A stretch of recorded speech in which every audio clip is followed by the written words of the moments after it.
Hi, Mike, and today I'm going to be repairing a tub spout diverter so it actually shoots water out of the shower head. Hey, if this is your first time here, don't forget to hit the subscribe button below so you don't miss anything. So this looks like one of the more disgusting showers I've seen. But anyway, let's see how bad this actually is. Turn that up, full blown. Oh, that's nice. Lots of water coming out of the spout. Well, it's not bad coming out of the shower head, but how about that noise? Wow.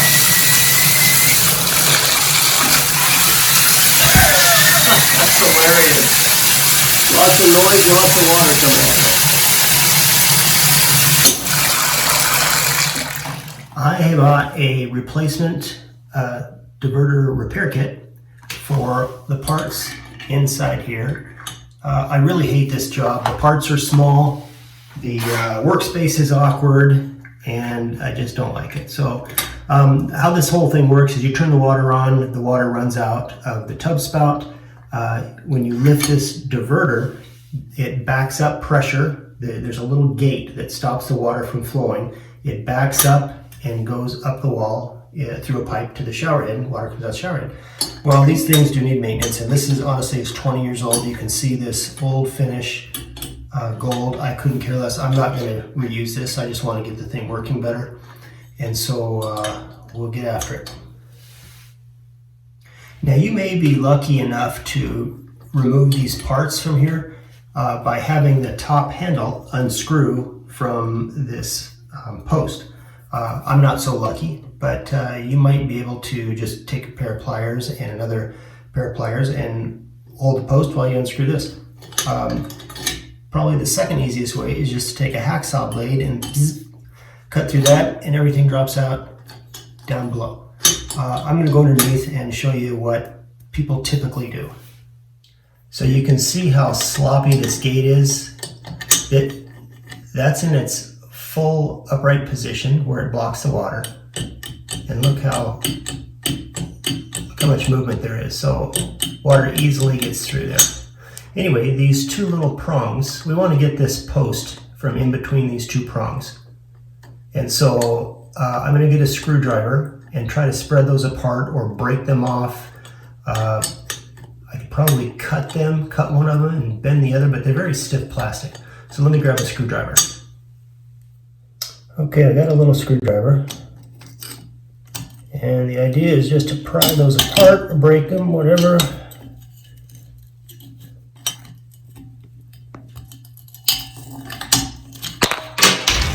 And there it is. And once that's gone, this lifts right out. I'm not going to reuse that. I really should have just cut it with a hacksaw and been done with it. So this old part is in really good shape.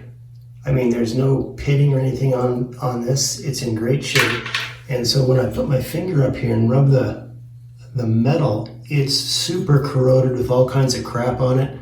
Now, I could get a flat file and file all those bumps away and reinstall these old parts, and it would work great temporarily until the water corrodes out again. And once I file all that stuff away, it's gonna be terrible. So I think at this time I will probably just go ahead and replace this spout with a new diverter.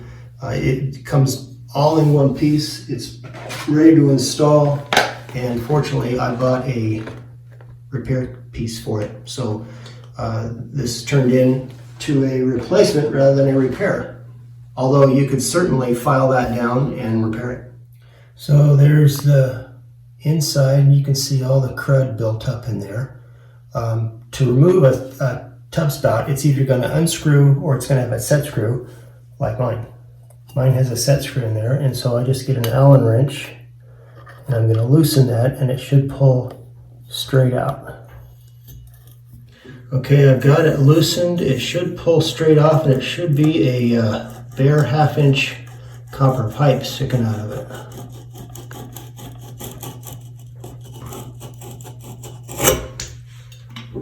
And that's what it looks like. There's the inside of that. Yeah, there's a good look at all the crap in there. Like I said, I could have filed that off, but I'd be doing this again in 2 months, and I don't want to do it. I just want to get rid of it and be done. So there are many ways that these things can go on. It's a universal kit. Mine is 1/2 inch bare copper. You may have 1/2 inch threaded or 3/4 inch threaded, but they give you all the parts for each of these different ones. I'm just wrapping Teflon tape around these threaded fittings, and then I'm going to just screw it all together and push it onto the wall.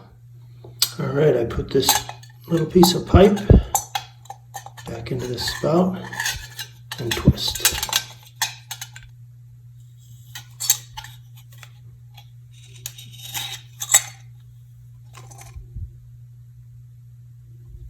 I want to make sure that that screw is sticking in that position, so when I tighten it to the pipe, everything goes nice and tight.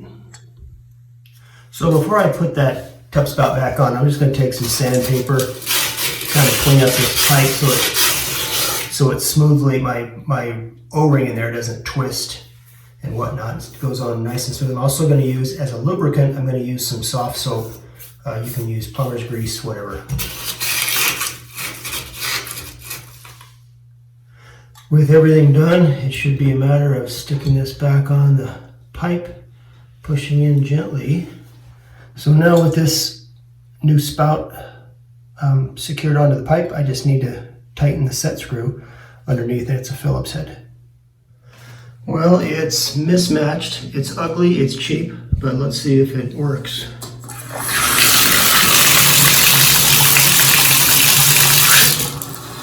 That's good sign. And that is absolutely normal. That's better than normal. And we got a lot more water out of the shower head. So that worked out well. And honestly, in most cases, it's probably easier just to replace the entire spout rather than trying to stand on your head and work out the little parts and put the new ones in. Well, I hope this video helped you. If you have any questions or comments, leave them in the comment section below. If you're interested in our franchise opportunity, I'll leave a link for that in the information section below. Don't forget to hit the subscribe button, and we'll see you next time.